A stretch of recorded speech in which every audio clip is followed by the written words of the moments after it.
외부로부터 공격이 들어오는 게 아니라 내부, 자기 몸에 있는 면역 능력들이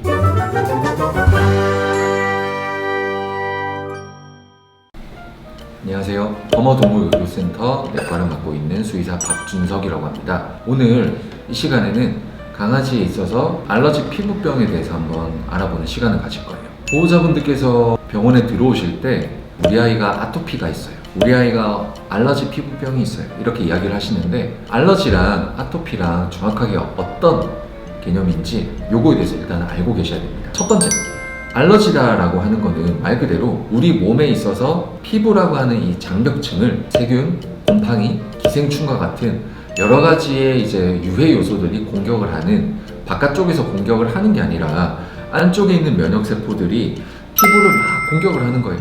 그렇게 해서 이제 막 가렵고 빨갛게 달아오르고 이렇게 되는 것들을 알러지라고 하는데, 알러지는 말 그대로 외부로부터 공격이 들어오는 게 아니라 내부, 자기 몸에 있는 면역 능력들이 자기 몸에 있는 피부를 공격을 하는 거라고 생각을 하시면 됩니다. 그러면 여기서 많이 헷갈려 하시는 부분이 알러지 피부병과 아토피 피부병은 어떻게 다르냐? 결과부터 말씀드리면 알러지 피부병이 아토피 피부병보다 더 큰 개념이다 라고 생각을 하시면 돼요. 실제로 알러지라는 이 큰 테두리 안에는 아토피라는 것도 있고 푸드 알러지도 있고 그 다음에 기생충에 의한 것도 있어요. 그래서 이 세 가지에 의해서 일어나는 모든 것들을 알러지라고 하고, 이 알러지 피부병은 엄연히 말하면 가장 큰 범위의 피부병이다라고 이해를 하시면 됩니다. 그래서 알러지 피부병을 구성을 하는 거는 조금 전에 제가 말씀드린 것처럼 이 세 가지의 각각의 요소들이 합쳐져서 알러지가 되는데, 이 알러지를 구성하는 요소가 이렇게 여러 가지가 있다 보니까 어떠한 요소에 의해서 알러지가 올라왔는지는 완벽하게 잡아내기 힘들어요. 첫 번째, 접촉성. 예를 들어서 오늘 우리 아이한테 새로운 옷을 입혀줬는데 그 이후부터 막 되게 가려워하더라. 목욕을 시키고 나서 수건으로 막 닦아줬더니 그 다음부터 되게 가려워하더라. 이런 것처럼 새로운 물질에 닿였을 때 이 아이가 보이는 가려움증, 피부 발적, 이런 것들을 접촉성 알러지라고 해요. 두 번째, 음식은 이전에 먹었던 음식이 아니라 새로운 음식, 특히 밀가루 종류, 단백질, 고기 같은 것들, 그런 것들을 이제 새롭게 먹게 되었을 때 우리 아이한테 일어날 수 있는 이제 가려움증, 피부 발적, 이런 것들이 전부 다 이제 음식 알러지성 피부병입니다. 세 번째, 외부 기생충. 외부 기생충은 되게 흔해요. 우리 눈에는 잘 보이지 않겠지만 진먼지 진드기처럼 이불이나 베개나 이렇게 숨어있는 애들이 아이가 자고 있을 때 타고 올라가서 막 그 안에서 피부를 가렵게 만들고 여러 가지 이런 작용들을 일으키는데, 그런 것들에 의해서 일어나는 게 바로 기생충성 알러지예요. 그래서 이 세 가지가 다 합쳐져서 알러지 피부병이다라는 거를 알고 계시면 됩니다. 그러면 알러지 피부병을 어떻게 그러면 검사를 진행을 하게 되는지, 요거에 대한 궁금사항도 아마 있으실 건데요. 일단 동물병원에 오면 제가 처음 말씀드린 것처럼 피부라는 장벽에 세균이나 곰팡이나 기생충들에서 외부적으로 공격을 받는 건지 아니면 내부적인 문제가 있는 건지를 일단 첫 번째로 구별을 해야 돼요. 그래서 피부라고 하는 장벽층에 공격을 할 수 있는 세균, 곰팡이, 기생충에 대한 기본적인 감별을 할 수 있는 피부 검사를 합니다. 그게 뭐 테이프 검사도 있고 뭐 스킨 스크래핑이라는 것도 있고 헤어 플러킹이라고 해서 털을 뽑아서 하는 검사도 있고 여러 가지가 있는데, 이거는 이제 동물병원에서 감별을 하기 위해서 하는 검사들이에요. 그러면 이 피부에 공격을 하는 외부 요소들이 일단은 배제가 되었다, 없다라는 게 확인이 되었으면 그 다음에 하는 검사는 몇 가지가 있는데, 첫 번째로 체내에 있는, 혈액에 있는 피를 뽑아가지고 거기 들어있는 면역 항체를 검사를 하는 이런 이제 이뮤노글로불린이라는 거를 검사를 하는 검사법이 있습니다. 두 번째는 피부에 털을 막 밀어서 거기에 이제 한 48가지 혹은 뭐 60가지의 항원을 담은 이렇게 피부에다가 약간 찌르는 검사가 있습니다.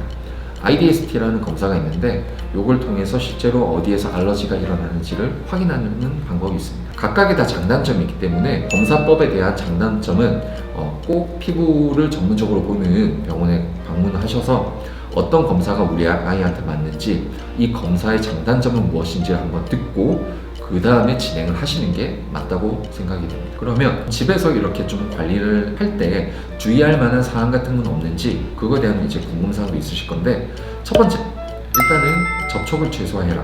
뭐 만지지도 말라는 거냐?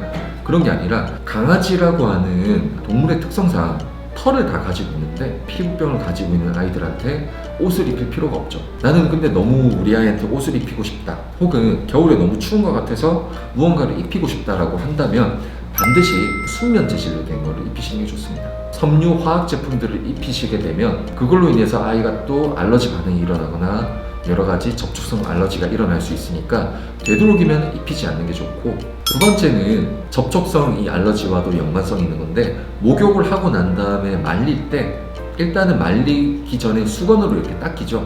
수건으로 닦일 때도 한 가지 팁이 있는데, 수건이 일반적인 사람들이 쓰는 수건이 아니라 되도록이면 극세사 수건이 훨씬 좋습니다. 그래서 극세사 수건은 훨씬 부드럽고 알러지 반응을 덜 일으키는 물질이다 보니까 아주 고운 극세사 수건으로 아이들을 말리시면서 드라이도 같이 하시는 게 훨씬 좋아요. 요 드라이 할 때도 뜨거운 바람으로 하는 거는 아이들한테서 이제 수분을 많이 뺏어가는 안 좋은 작용을 일으킬 수 있으니까 되도록이면 드라이 하실 때도 차가운 바람으로 하시는 게 좋고, 이 차가운 바람으로 하고 난 다음에 아이가 만약 건조해 보인다라고 하면 반드시 뭔가 수분을 보충해 줄 수 있는 그런 제품들을 사용을 하시는 게 좋아요. 그렇게 해서 유분과 수분의 밸런스를 맞춰주시는 게 정말 도움이 됩니다. 그 다음 두 번째, 음식에 대한 부분. 음식은 보호자분들이 하나하나 다 골라가면서 여기는 알러지가 일어나니까 이거는 피하고, 여기는 알러지가 일어나지 않으니까 요건 그대로 가고, 요거는 알러지가 일어났으니까 요것도 피하고, 이렇게 하나하나 다 구별하기는 너무 힘들어요. 그래서 사료를 기존에 먹고 있는 아이들이다 라고 하면 네 글자만 기억하시면 됩니다. 가수분해라고 적혀있는 사료를 구입하시면 돼요. 일반 사료에 물을 가해서 분해를 시켜서 알러지가 덜 일어나도록 만든 제품이다라는 뜻이니까 알러지가 잘 일어나지 않는 사료예요. 근데 우리 아이는 이것만 먹어도 알러지 반응이 일어나는 것 같은데, 그러면 이 가수분해를 더 분해시킨 울트라 하이퍼 알러제닉이라는 제품이 있어요. 가수분해된 거를 더 가수분해시킨 거니까 이거는 알러지 반응이 더 잘 안 일어납니다. 세 번째, 기생충에 의해서도 알러지 반응이 일어날 수 있으니까 한 달에 한 번씩 기생충을 예방할 수 있는 제품을 바르시거나 먹이시는 게 좋은데, 바르는 거랑 먹이는 거랑 뭐가 더 좋아요? 개인적으로는 먹이는 게 더 좋다고 생각합니다.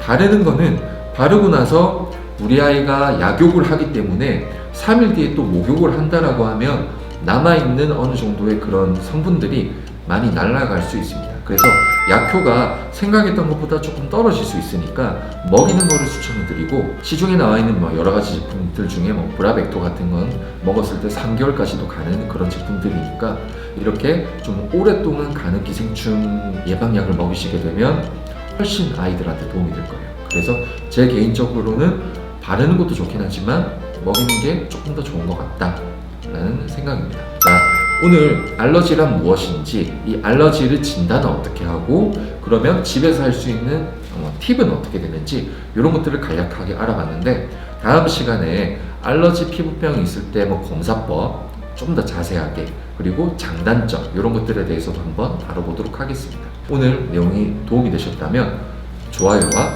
구독 부탁드리겠습니다. 감사합니다.